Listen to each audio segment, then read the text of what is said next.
Terima kasih Anda masih bersama kami di Sapa Indonesia Pagi. Saudara, Presiden Joko Widodo menyoroti kemacetan kendaraan yang sempat terjadi di tol menuju Pelabuhan Merak, Banten. Presiden menegaskan perlu penanganan lebih fokus untuk arus mudik di Pelabuhan Merak, terutama terkait dengan arus kendaraan bermotor di Pelabuhan Ciwandan.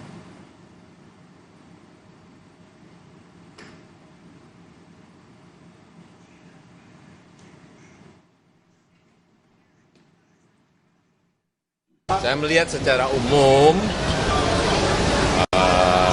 sedikit yang perlu penanganan lebih fokus, yaitu di Merak. Merak utamanya yang berkaitan dengan yang naik sepeda motor Cindawan. Tapi tadi minta penjelasan ke Menteri Perhubungan, ya semuanya sudah dicarikan solusi.